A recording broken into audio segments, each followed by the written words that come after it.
So now, the introduction of our guest speaker. And I failed to mention that our book talks are sponsored not only by the Contra Costa Jewish Community Center, but also by Congregation B'nai Shalom, in partnership with the Jewish Book Council and Diablo Valley Hadassah. Our speakers through the Jewish Book Council show great generosity of spirit because they speak without an honorarium. And we hope that you will then purchase their book, either for your own library or for your organization, synagogue, or tell your local library that it's a great book and they should purchase it. Who is Isabel Vincent, our featured author this afternoon? She's an award-winning journalist from the New York Post and the author of the nationally best-selling memoir, Dinner with Edward. Her book, Hitler's Silent Partners, details about the Swiss bank accounts that were left dormant after the Nazi era, and it won the Yad Vashem Award for Holocaust history. She grew up in Canada and began as a foreign correspondent in South America, covering the drug cartels and later the conflict, or I should say conflicts, in Kosovo and Angola. She has reported, quote, on New York City's madness, mayhem, and corruption for the New York Post and many other publications. And now it is our great pleasure to introduce Isabel Vincent. Thank you. Thank you very much for having me. I'm really honored. By the way, I did not write that little bio about the madness and mayhem that I'm supposedly covering in New York, but I guess everybody's sort of riveted on New York City today with Donald Trump just landing here and about to face an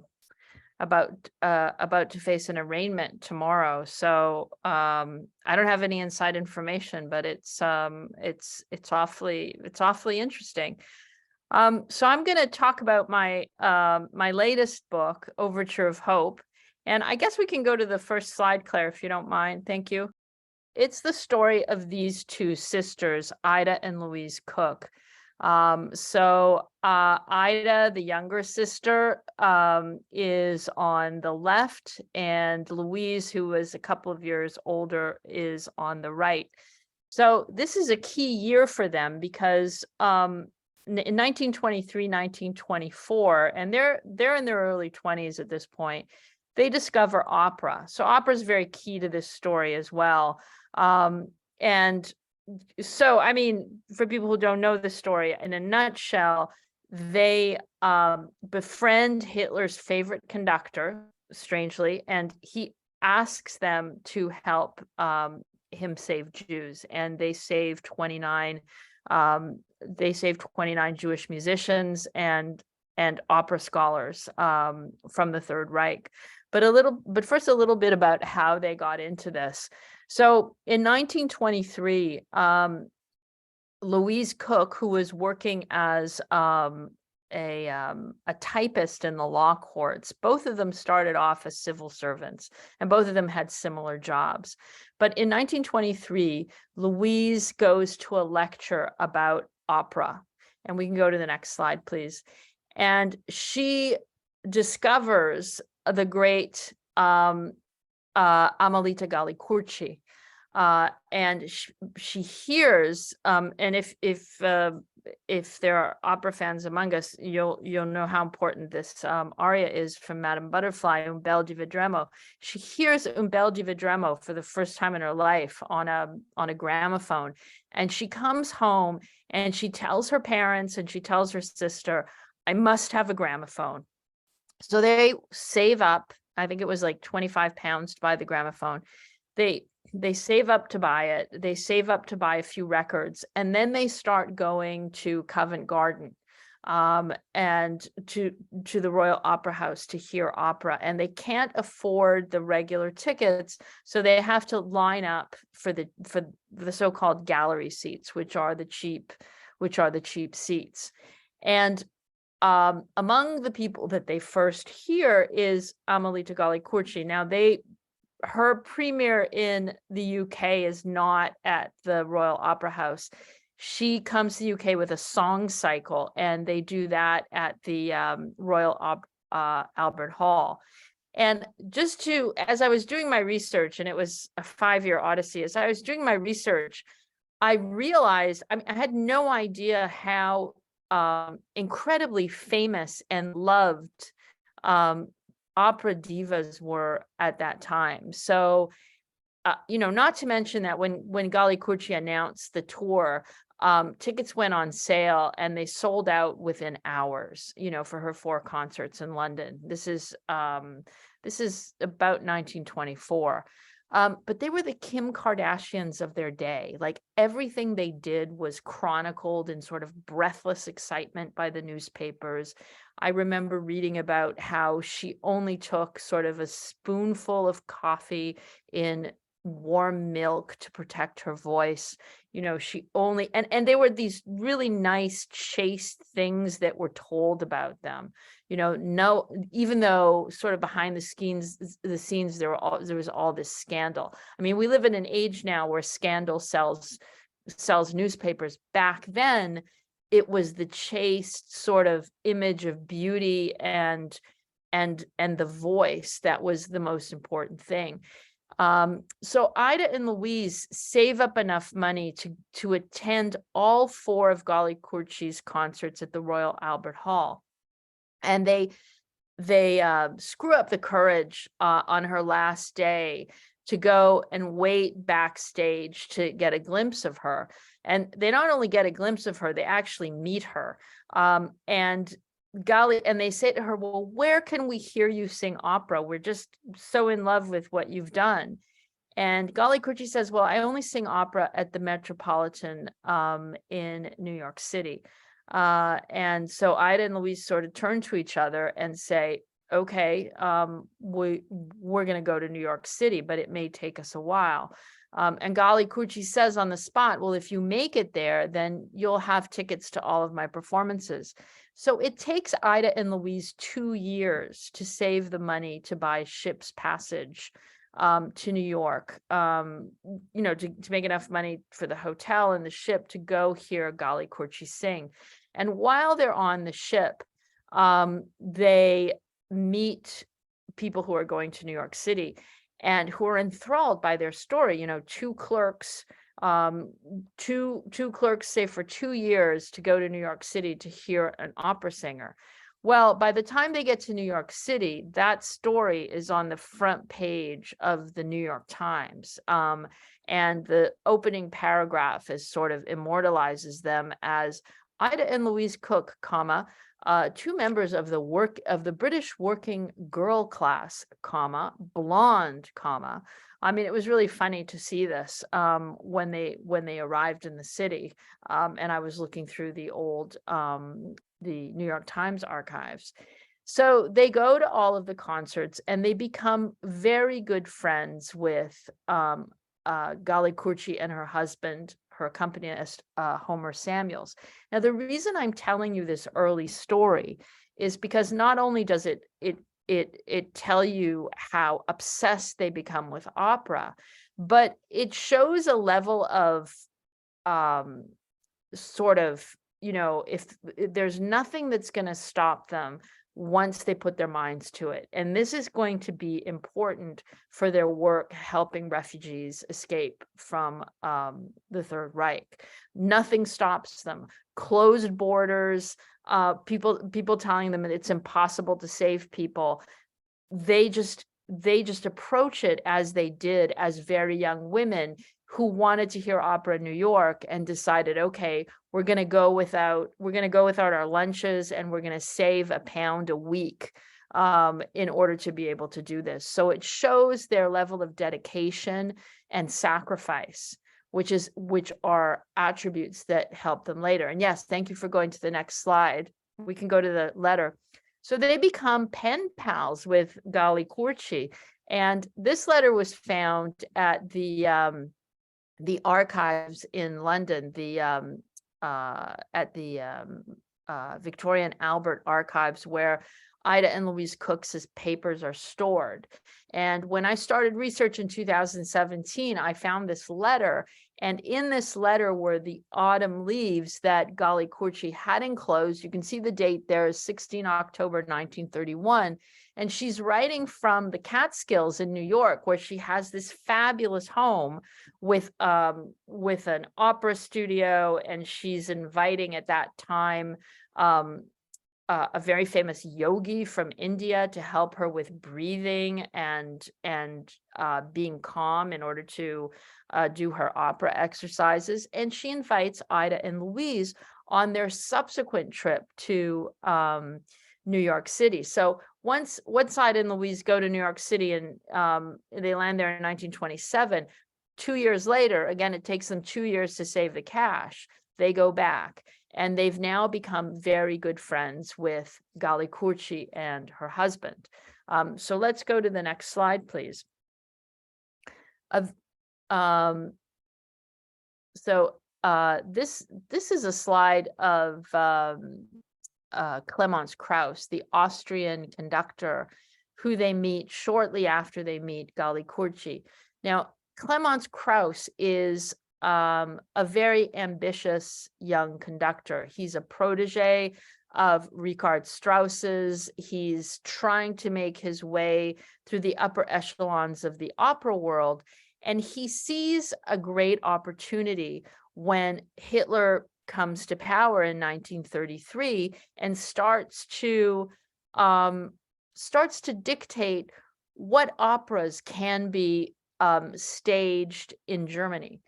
If you can imagine the leader of a country getting involved in the minutiae of what operas are going to be performed, it's kind of crazy.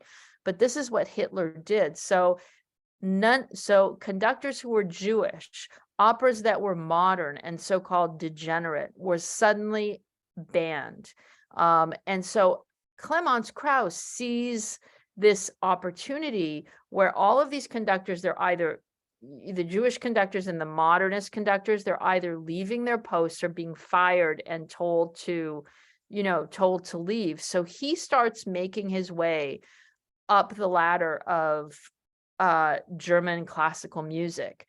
And his mentor, Richard Strauss, becomes the vice president of the classical music chamber, which is a sort of a music union that was set up under the Nazis.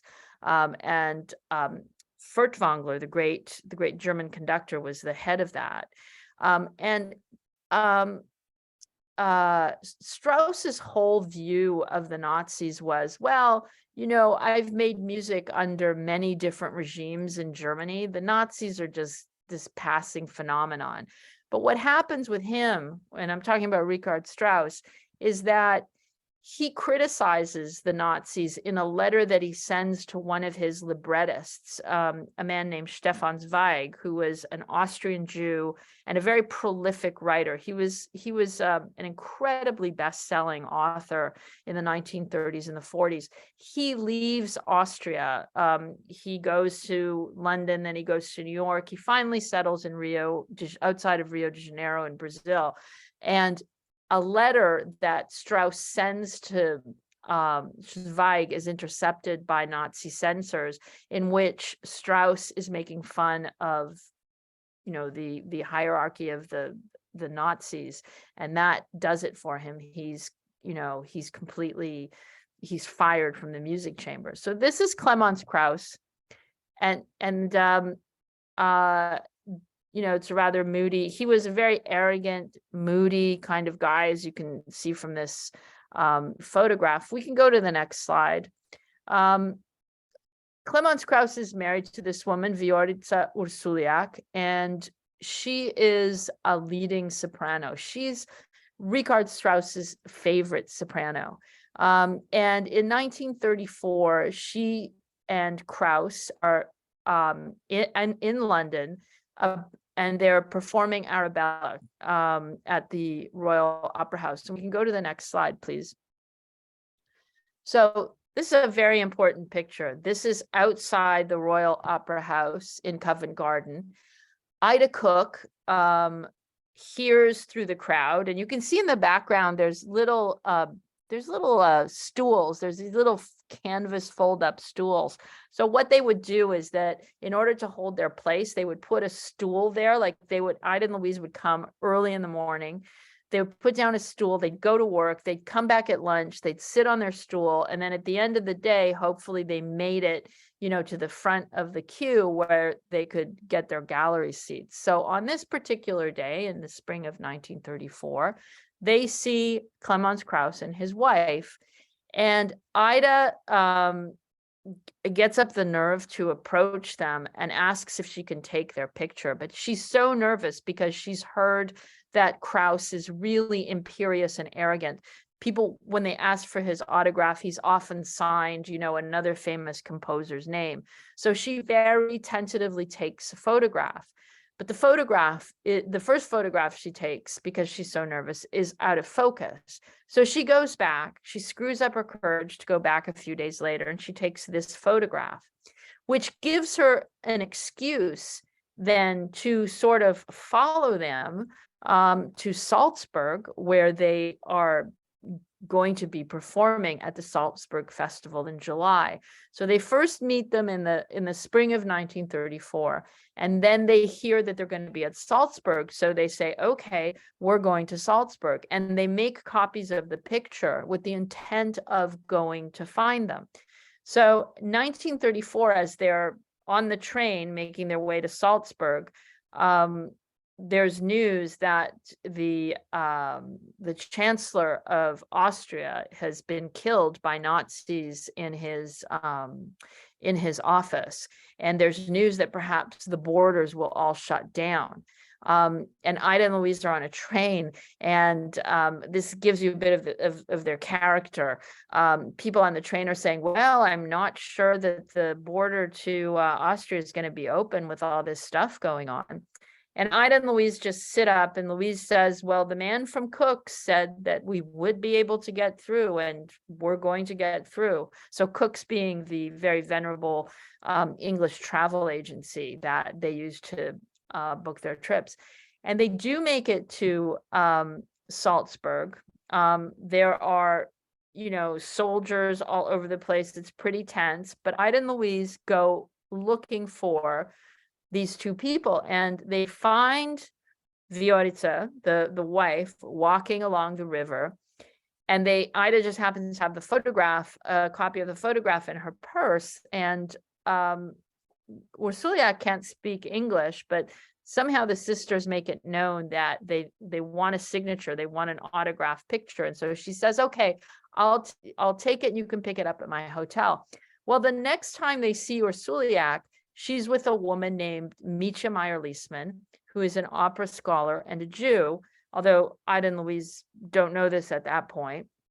And Ursuliak says to them, my friend Micha is going to give lectures about opera in the UK, and she's going to London, and will you take care of them? So they're like, sure. So Micha, who's from Frankfurt and who has lost her job at the Royal Conservatory there, her husband has lost his business. Again, the Nuremberg laws are that prevented Jews from doing much of anything are starting to come down in 1934. And so Micha's real reason for going to London is to perhaps plan an escape route. So there's a funny scene where Ida and Louise are taking Micha to visit all of these churches, these famous churches in London. And at one point, Ida turns to her and says, well, tell me, are you Catholic or Protestant? And Micha looks at them and says, oh, didn't you know? I'm Jewish. And then Micha, they go for coffee. Micha sits down with the sisters, and she tells them everything that's going on. And they can't quite believe it. So Ida says, okay, we're going to go to Germany, and we're going to talk about how to help you in Germany.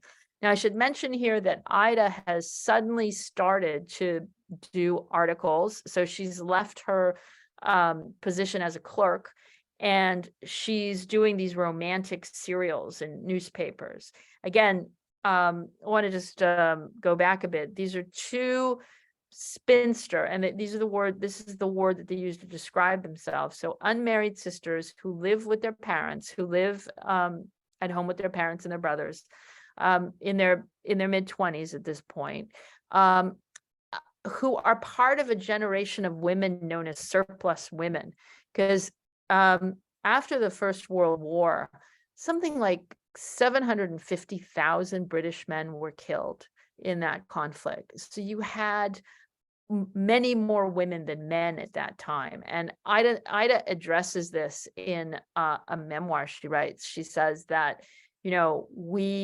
we didn't want to have children. We just wanted to, we felt that dignified spinsterhood was for us. So they really lived this dramatic life through the opera and then through Ida's romantic fiction. Now, Ida, at about this time, at about 1934, she signs a contract for her first 2 books. And these are romance novels. And throughout her life, Ida, writing under the pseudonym Mary Burchell, writes 200 romance novels. She starts to use the cash from the royalties that she makes to plan these trips into the Third Reich to help people escape. We can go to the next slide, please. So after that initial trip to Salzburg, the sisters start to go to, after that initial trip to Frankfurt, where they realize what's going on and they hear these horrible things. For instance, Jews are no longer able to go to hospitals unless they can find a Jewish doctor or nurse to attend to them, because it's illegal for an Aryan nurse or doctor to attend to them. So all of these things, they're slowly sinking into Ida and Louise, and it's giving them a sense of urgency. So what do? They figure out there's 2 ways they can help people. One is to get people to England on a guarantee. And so they start to use their own money to guarantee people's livelihoods or refugees' livelihoods in England for a year or more. Now, these are people who have quota numbers for the United States. But the problem with the quota numbers is that they were based on a given year. So sometimes you had to wait 2 or 3 years for your quota number to come up in the US. And it was becoming increasingly dangerous for people to wait in Germany or Austria. So they had to get out. So when the sisters exhausted their own funds, they started to speak before congregations, Church of England congregations, and managed to convince the congregations to pool their resources for guarantees for other people who needed to come over. And one of the things that they did would be to, on the weekends, because Louise was still working as a clerk, so she only had the weekends off, they would go to the operas. Clemens Krauss would ask them which operas they wanted him to put on. At this point, he's head of the Munich Opera, which is the most important state opera in the Third Reich. Hitler had this plan to turn Munich into sort of the jewel of the crown of the Third Reich. So he's given Krauss this incredible budget to put on anything he wants. And at this point, Krauss has really become Hitler's favorite conductor. And I found letters in the Munich archive, just to give you a sense of who Clemens Krauss is.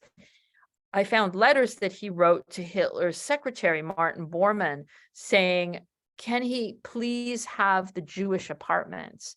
So this is kind of awful. The Jews who were forced to leave their apartments either through Aryanization or were sent to concentration camps. Suddenly these apartments are empty, and Krauss wants them for the musicians that he's bringing over from different parts of the Third Reich to be part of this important Munich opera house. So Ida and Louise start to plan these trips to Berlin, to Munich, to Vienna. to hear operas put on by Krauss. During the day, they would meet with their prospective refugees, and they would collect all of the jewelry and furs that they had, because people could not leave, Jews could not leave the Third Reich and take virtually anything with them. I think they were allowed 14 Reichsmarks, which is a pittance. So a lot of people converted their assets into things that they could carry, or things that Ida and Louise could carry. And one of those things was just precious jewels. So Ida and Louise figured that if they just wore everything on their Marks and Spencer's dresses, if they just plastered all this expensive jewelry, it would only look fake, because they were not, they were not these sort of elegant, they were pretty plain, and they used their plainness in order to help as many people as they could. And then I'm going to explain how this works against them at the end of the war. But they went off with the jewels. They would collect the jewels at the beginning of their trip to the Third Reich. They would start wearing them, and they would stay at the best hotels, because Krauss told them that if you wanted to hide in plain sight, you had to go where the Nazis stayed. So at one point, they're at a hotel in Berlin, and they see von Ribbentrop, the foreign minister, and as Louise says, he gave her the glad eye. So he was sort of trying to pick up Louise Cook, but in addition to the jewelry, they also had this military operation where they would go around London, and they would ask women with fur coats to please allow them to rip out the labels of those fur coats, so that when they got to Germany or Austria and they needed to carry fur coats over to the UK, they sewed in the British label so that it wouldn't look suspicious. I mean, when you think about it, it really was a military operation. They would never accept pierced earrings because they did not have pierced ears. So they would take clip-ons. That was the one thing they wouldn't accept. So this is one of the other ways that they got stuff out of the Third Reich for the would-be refugees. The other way that I discovered, which I was blown away by, was I found these letters that Ida Cook wrote to Clemens Krauss's secretary in Munich, asking for 80 tickets for a particular weekend. I'm like, what's she doing with 80 tickets? So what she did was she would get together a group of, opera fans. They would all travel to the Third Reich, wherever the opera was being put on, and they wouldn't pay for their tickets and their lodging. The would-be refugees would pay all of their expenses. And then once they got to London, that's when they would get their money back. So think about it. They are laundering money across a border through opera tickets. I mean, again, I found this so amazing. We can probably go to the next slide, please. So, oh, okay. So this is Rosa Poncel. This is another diva that they make lifelong friends with. And I'm just going to get to that in a moment, but I just wanted to finish a thought. One of the other ways that they helped people was to get them, so there's the guarantee for people who were going off to America and had a quota number. The other way that they would bring people over was by getting them domestic permits or student visas. So in the early days, when they started their work, they were able to get people out of the Third Reich on those particular visas. And when you think about it, it was sort of iffy because, you had a lot of these people they helped were sort of captains of industry, brilliant opera singers and scholars, and they would go to England and they would have to do, the most menial jobs, but at least they got them out.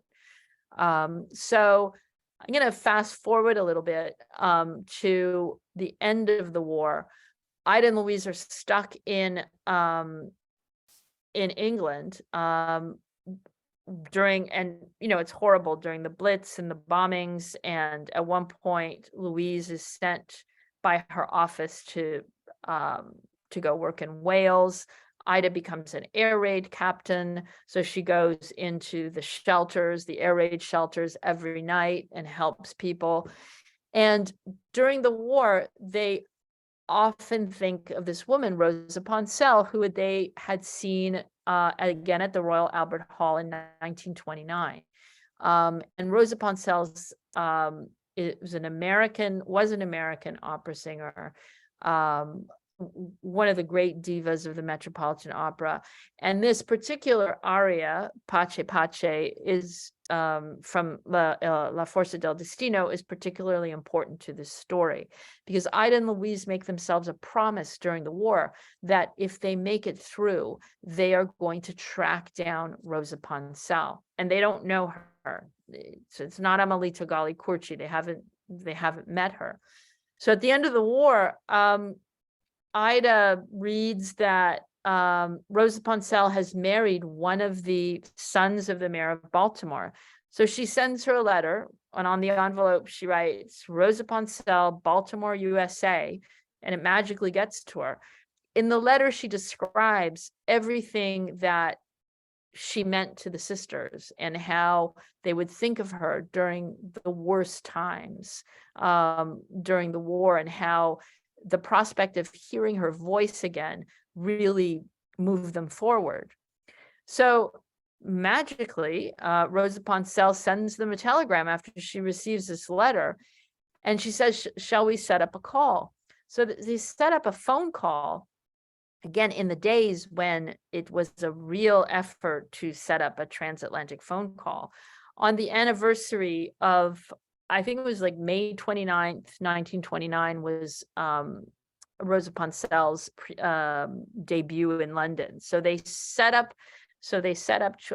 about, so this is the end of the war.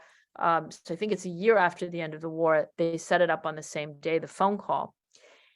So Rosa Poncel calls, and Ida and Louise have assembled all of their opera group, like about 30 people who are the people they've met in the lineups at the Royal Opera House, and for this momentous occasion. So the Atlantic operator puts Rosa Poncel through, and Rosa Poncel says, shall I sing something? And this is what really made me want to write this book, is this scene where over the phone, Rosa Poncel starts to sing this aria, the Pace Pace aria from La Forza del Destino. And Ida and Louise are so moved that they pass the receiver to everybody in the room so they can hear a snippet of it. And the people in the room are not only their fellow opera fans, but many of the refugees that they have saved. So we can go to the next slide, please. Often when we talk about people who've been saved from the Third Reich, the story stops at the fact that they've been saved, and we don't really know what happens to them afterwards. So I was really curious to find out what had happened to some of the people that Ida and Louise had helped come out of the Third Reich. And this man, Georg Maliniak, had one of the most harrowing stories. He was a Polish Jew who was the deputy conductor under Clemens Krauss. He was married to a so-called Aryan, and he had a little daughter. He tried, as soon as Austria was annexed by Germany in 1938, he immediately lost his job at the Opera House. And he tried many ways to get a visa to the United States. At one point, it looked like he was being offered a professorship at DePaul University, but then that fell through. He couldn't get a visa because he didn't have the same position in Austria, so they wouldn't give him a visa for the professorship in the United States, even though he'd gotten the offer. So they become really desperate, and they are friends with Mitja Marliesman, who is the woman who had traveled to London, who was one of the first refugees that the sisters saved. So Georg's wife sends a letter to Mitja, and she says, well, you can write to the Cook sisters. So by this time, and this is about, so this is like 1938, a year before the war, Ida and Louise Cook have become so popular among among Jewish would-be refugees in both Germany and Austria that people are sending letters to the British consulates in those areas with just Ida and Louise, like not even Ida and Louise Cook, but just addressed to Ida and Louise, because they've heard about this sort of homegrown relief effort. So Georg and his wife sends a letter to Mitya. Mitya contacts Ida and Louise in London. Ida and Louise immediately go to Austria to figure out how they can help the family. So the first thing they do is they put the daughter Daisy on a kinder transport, which was the transports of children who were sent unaccompanied to the UK before the war. And the problem with that was that a lot of the kids, once they were placed with foster families in the UK, when their parents were saved, the foster families no longer wanted to give them up, which is what happened in this particular case. But so Georg, Ida gets a domestic visa manages to get a domestic visa for both of them, but in the meantime, he is arrested, sent to Dachau, a concentration camp, and the wife doesn't know what to do. She ends up going to Poland, because she's a Polish citizen and she's allowed to leave. Her husband sort of magically shows up there because the Nazis allow him to leave if he says he's going to go to Poland. Ida and Louise, at the last minute, like literally August of 1939, are able to get them ship's passage to the UK, and they make it out in the nick of time. So when I looked at the Yad Vashem file, now I should also mention that Ida and Louise were made righteous among the nations in around 1965, at the same time that Raoul Wallenberg and his name is Oskar Schindler were made righteous among the nations. But you've all heard of those two men, but you've probably never heard of Ida and Louise, because they were, my theory is that they were women and sort of fell through history, and they were very self-effacing and very modest. But getting back to Meliniak, it was in the files of Yad Vashem that I sort of started to see what had happened to him. So these files, just so you know, these files consist of letters that are sent to Yad Vashem by the refugees, outlining exactly what those who were honored did for them. So in this case, the wife of Georg Meliniak sends the letter to Yad Vashem, talks about her husband's depression in the letter, but that's all you sort of know at that time. So I thought, well, what happened to him in London? And when I did the research, when I did the public records research, I found a very sad story about a man who desperately wanted to be a conductor and had the talent, had joined a small opera outfit where the head of the opera company sort of thwarted his rise. At one point, he had said, "Okay, I will let you conduct a particular Mozart opera," and he was very excited. But at the last minute, he took it away from him. But on the morning that he was supposed to conduct this opera, he got dressed in his tuxedo, and he turned on the gas in his flat in London and gassed himself to death. So it was just like a mirror image of what had happened to his mother in Poland, who died in Auschwitz. And the reason we know this is because it was documented by the medical examiner in London, and all of the detail in the fact that he was supposed to conduct an opera that night, the fact that he was wearing his tuxedo, and all of this stuff was in the file. And I was just like, oh my God, what a sad story. I really want to tell it. And we before we started working on this book, I worked with a German language researcher. There was nothing on Wikipedia anywhere about Georg Maliniak. And then as we pieced together his whole life, using this detective work of files in the public record, as well as archival information in Germany and Austria, when we were able to piece together something, we put up a Wikipedia page. So we can go to the next slide. And so this is just a clipping, and sorry it's in such bad shape, but that's how I found it, of Ida and Louise. So you have Louise on your extreme right, and beside her is Rosa Poncel. And then you have Ida. I'm not sure who the woman is between them, but then you have Ida on the left. And they were lifelong opera fans. And I'm amazed at how close they were to some of the biggest divas of the day. So one of the ways I was able to do my book was Ida had sent all these fan letters to people like Rosa Poncel.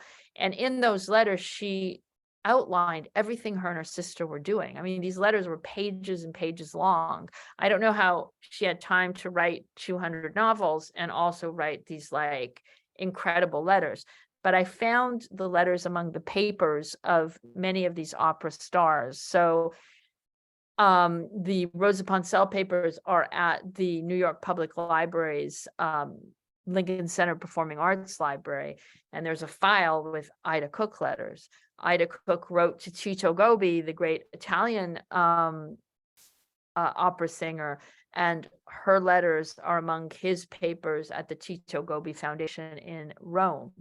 And once I started to put these letters together, it became this really interesting story of not only what they did before, during the war, but what happened to them afterwards. So at one point, Ida decides that she wants to write a film, a script about what had happened to them during the war. And they are encouraged by none other than Laurence Olivier, who became a friend of theirs. Now, I'm old enough to know who Laurence Olivier is, but I guess my editors on my book were like, Laurence Olivier, and they put in brackets in the copy. I don't know if it's still there, but I asked them not to put it in. Famous actor. So they actually have in brackets famous actor after Laurence Olivier. Anyway, Laurence Olivier introduces them to a man named Josh Logan, who in the 60s was a great producer, director. He did South Pacific. And he's intrigued by their story and really wants to tell it. And at one point, he has somebody write a treatment that includes this sort of fantastical love story. And Ida and Louise don't like it. So Ida says, I'm going to write my own treatment. And again, I found all of this in Josh Logan's papers at the Library of Congress. There's a whole file of letters that Ida Cook writes about how she doesn't, in her nice British way, she tells them, I really don't care for this treatment. So she writes her own treatment. But the first line of the treatment is the following: this is the story of two squares. So in an era of Hollywood glitz and glamour, the story of two squares doesn't quite cut it. And it's my theory that, they sort of fell through history because the lack of glamour that propelled them to that allowed them to get by the Nazi guards and to help people, that self-effacing attitude and modesty that helped them become heroes, afterwards did not serve them when they were ready to sort of talk about what they had done. And the script actually was also very useful to me as a writer, because Ida wrote in this like 60-page script. she would outline these scenes, and then in brackets she would say, this really happened. So using that, using the letters, using the archives, and using Ida's own memoir, she wrote a memoir in 1950 called We Followed Our Stars, which was about their love of opera and also a little bit about what they had done before the war, but it's very elliptical. Like there's not a lot of detail. And so I, using all of these things together, though, I was able to build a story. And I hope I've done it justice, because I always felt very, honored to be telling the story. Am I going beyond what I'm supposed to be? Oh, no, we could have time for some questions. Yeah, I'm I sorry I went recommend- on a bit long. No, it's fine. Everyone, if you have questions, please use the chat function at the bottom of your computer screen and we'll read them. Claire, you can remove thank you. Very good. So please, if you have questions, please chat, do the chat right now. Thank you. There's a movie which is also dealing with musicians, obviously very similar area, Orchestra of Exiles. And we just showed that at our local film festival, and it may be available on YouTube or some other streaming platform, but it deals with people who got musicians out of Nazi-occupied Europe and took them to British-controlled Palestine. So there were many people, not enough, I shouldn't say many, but several people who really tried to save those in the area of music, songwriting, singing, etc., because they cared so much about the talent, which was obviously going to be destroyed by the Nazis. Do you think that Great Britain had a better policy, however not perfect, than the United States? No. No, I don't, because I mean, if you remember the Evian conference, after, I guess it was 1938. Correct. I mean, the British were among the worst, in not wanting any Jews in Britain. I mean, I read the notes about that conference, and the only country that sort of stood up and said, okay, we'll take Jews, was the Dominican Republic, but provided they brought cash. So, which meant they were never going to take them because nobody could leave with any cash. So I just think the whole world was just, horrible. I mean, in Canada, where I'm from, I mean, the famous line about bringing in Jews from the prime minister at the time was, none is too many. So, and I don't know if I haven't seen the Ken Burns Holocaust series, but I guess he gets into that with the United States. I mean, they had, the quota numbers were so low. I mean, there were like 80,000 applicants and like 17,000 visas given out. I mean, it was insane. Someone has a question. What religion was Ida and her sister? They were Church of England. And they were brought up, one of the things that, and you never have enough time to talk about everything, but they really credited their parents with giving them a sense of community and helping people.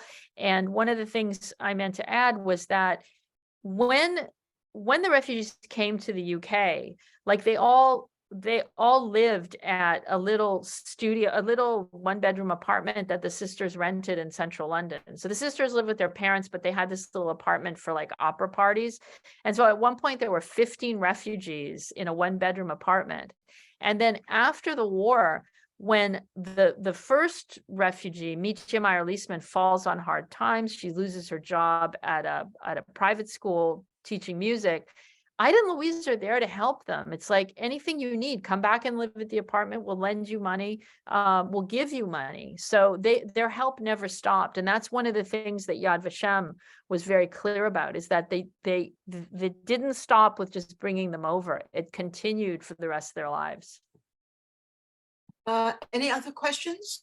Let me ask you, one, where are you from in Canada? Toronto. Okay. And no, I lived in Ottawa. And what is your next book? That's why you're in California now. Yeah. So I'm, I don't know, like I'm very interested in a lot of different things. I'm interested in this 19th century sculptor, Edmonia Lewis. I don't know if you've heard about her. She was Black and Native, and just before the Civil War, she moves to Italy, to Rome, to become a sculptor, and everybody's forgotten about her. And she makes this enormous sculpture of Cleopatra, which she sends to the 1876 centennial in Philadelphia as part of the competition. And this 3-ton marble statue that she can't sell afterwards and can't take back to Rome goes missing for 100 years. And it's sort of a metaphor for how Cleopatra goes missing and she falls through history as well. But I mean, it's a really crazy story, but she was a very successful sculptor, and at one point had 40 people working for her in her studio in Rome. And it's just somebody you've never heard of who needs to be brought back, I think.